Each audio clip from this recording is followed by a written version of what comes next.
দেখো বন্ধুরা, অনেকে বলে ঘ্যাটকোল, অনেকে বলে খাড়কোল। হ্যাঁ, তো অনেকে আবার বলে খানমান। তো দেখো কত সুন্দর তুলে নিয়ে এসেছি। তো এবার এটা দিয়ে তোমাদের সঙ্গে একটা রেসিপি শেয়ার করব। অনেকে তো অনেকভাবে করো, তো আমার এই পদ্ধতিতে কে কে রান্না করো, আর এই পদ্ধতিতে যদি একবার কেউ করে খেয়ে থাকো তাহলে অবশ্যই তারা বোঝো যে কেমন টেস্টি হয়। তো চলো, এটা ভালো করে ধুয়ে আগে বেছে ধুয়ে নিই, তারপরে আবার তোমাদের সামনে ফিরে আসছি। দেখতে থাকো, সঙ্গে থাকো, আর ভিডিওর শুরুতেই একটা লাইক দিয়ে কন্টিনিউ করো। এখানে পাট শাক শির ফেলে বেছে নিয়েছি। তো দেখো, এই দেখো পাট শাকগুলোর শিরগুলো আমি ফেলে নিয়েছি। দিয়ে দেখো, এখানে আমি ডাল, নুন, হলুদ এবং কাঁচা লঙ্কা চিড়ে দিয়ে আমি ডালটাকে বেশ করে ফুটিয়ে নিয়েছি। তো এই মুহূর্তে আমি এখানে দিয়ে দেব পাটের শাক। তো বন্ধুরা, পাট শাক তো তোমরা অনেকে অনেকভাবেই খেয়েছো। তো আমার এই প্রসেসে এইভাবে পাট শাক কে কে খেয়েছো অবশ্যই আমাকে কমেন্টে জানিও। আর এইভাবে পাট শাক একবার যে খাবে, কিন্তু সত্যি এর টেস্ট কিন্তু কেউ ভুলতে পারবে না, এতটাই সুন্দর হয় খেতে। তো আমার ছেলে ছোট, তোমরা দেখেছো, ও কিন্তু সত্যি মানে যদি টেস্ট না হয় তাহলে কিন্তু খায় না। যে কোনো খাবার ওর মুখে ভালো লাগতে হবে। তো দেখো, এই মুহূর্তে আমি এটাকে ভালো করে ফুটিয়ে নেব শাকটা দিয়ে। তো দেখো বন্ধুরা, এই পর্যায়ে এসেছে, আমি এবার এটাকে নামিয়ে নেব।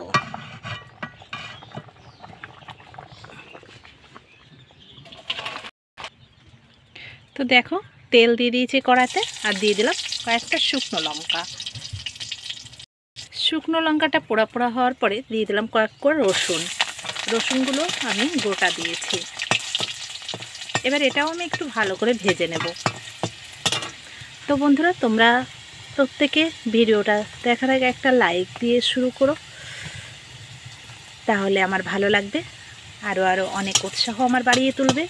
তবে আমি যে রান্নাগুলো তোমাদের সামনে তুলে ধরি একদম কিন্তু সিম্পল, মশলা ছাড়া, একদম কম সময়ে কম খরচে একদম সিম্পল রান্না, কিন্তু খেতে অসাধারণ হয়।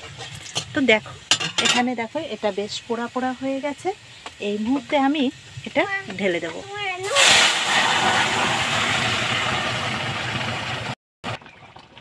তো দেখো বন্ধুরা, আমার কিন্তু পাটের শাকটা রেডি হয়ে গেছে। এবার আমি নামিয়ে নেব। এটা যেহেতু আমি ডাল দিয়ে করেছি তাই একটু পাতলা করলাম। তো চলো, এবার নামিয়ে নিচ্ছি। বন্ধুরা, ঘ্যাটকোল তো অনেকেই অনেকভাবে খাও। তো আমি দেখো ভালো করে বেছে ধুয়ে পরিষ্কার করে নিয়েছি।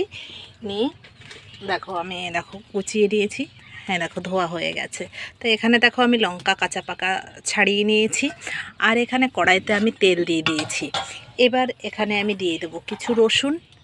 দেখো, তো ঘ্যাটকোল তো অনেকে অনেক প্রসেসে করে খাও, কিন্তু আমি একদম সিম্পলভাবে, খুব সহজভাবে। অনেকে বলো হাত চুলকায়, এই চুলকায়, সেই চুলকায়, কিন্তু দেখো কিছুই না। আমি কুচিয়ে নিয়েছি, ধুয়েও নিয়েছি। এবার দেখো, রসুনগুলো আমি ভালো করে লাল লাল করে ভেজে নিচ্ছি। তো দেখো বন্ধুরা, রসুনটা বেশ দেখো আমার লাল ব্রাউন কালারের ভাজা হয়ে গেছে। এই মুহূর্তে আমি দিয়ে দেবো কিছু দেখো কালো জিরে।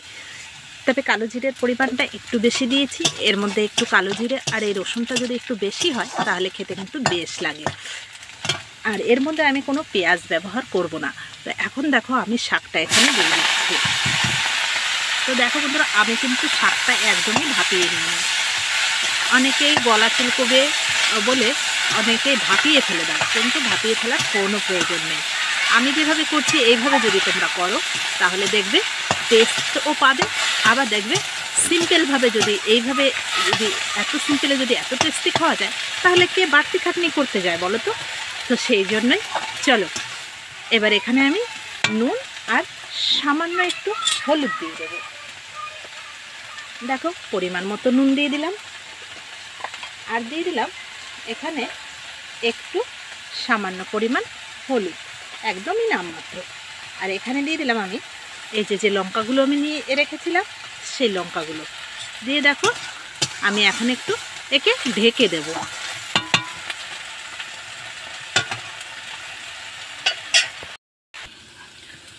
তো দেখো ঢাকাটা খুলে নিলাম, দেখো কত সুন্দর হয়ে গেছে। তো এখন কড়াটা আমি ওই পাশে দেবো আর ভাতের হাঁড়িটা এই পাশে নিয়ে আসবো। তো বন্ধুরা দেখো আকাশে কিন্তু প্রচণ্ড মেঘ করেছে, আর এই সময় আমি রান্নাও করছি তোমরা দেখছো। তো আবার দেখো এইখানে চিচিঙ্গা গাছ উঠে গেছে, আর এই দেখো চিচিঙ্গাও ধরে গেছে, দেখেছো? তো এরকম যেখানে সেখানেই গাছ, আর আমার বাড়িটা পুরোই জংলা, দেখো পুরো গাছগাছালিতে ভর্তি।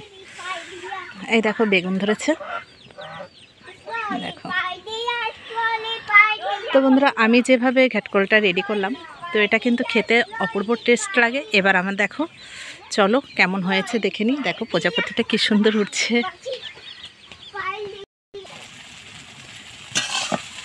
তো দেখো হালকা জালে এবার আমার এটা বেশ ভাজা হয়ে গেছে। তো এবার আমি নামিয়ে ঠান্ডা করে নিয়ে বেটে নিয়ে আবার তোমাদের সামনে আসছি। তো চলো ততক্ষণ সঙ্গে থাকো আর দেখতে থাকো। আর যদি ভালো লেগে থাকে অবশ্যই লাইক, কমেন্ট, সাবস্ক্রাইব এবং শেয়ারের অনুরোধ রইল। বাটাটা কিন্তু আমার এরকম হয়েছে।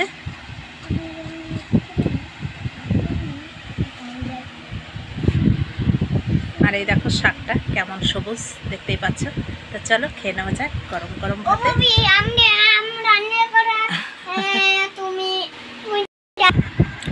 তো বন্ধুরা বাটা দিয়ে তো আগে খেতে হয়, সবাই জানো।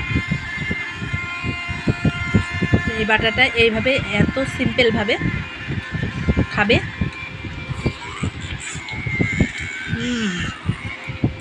দুর্দান্ত লাগবে। আর এর উপকারিতা তো সবাই জানো, ব্যথা বিষের ক্ষেত্রে প্রচণ্ড কাজ করে। তো দেখে নিলে আমি কিন্তু এটা মিক্সারে করিনি, আমি শিলে বেটেছি। তো তোমাদের কার কেমন লাগলো? এবার চলো পাট শাক খাওয়া হবে। দেখো এই দেখো যখন আমি রান্না করলাম তখন মনে হলো যেন পাতলা, তো এখন দেখো জমে গেছে।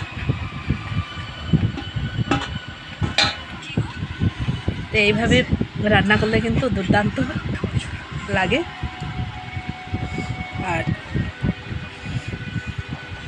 বাচ্চাদের পক্ষে তো খেতে খুব ভালো হয়।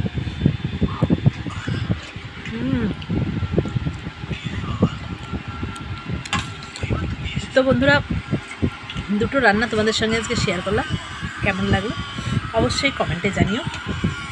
আর শুধু দেখে কমেন্টে জানালে হবে না, তোমরা এক দিন ট্রাই করো। ট্রাই করে না করলে কি করে বুঝবে যে ভালো হলো কি মন্দ হলো? কমেন্ট তো একটা করার কথা, তাই করে দাও হয়তো, কিন্তু ট্রাই করে দেখে বলো। দারুণ হয়েছে।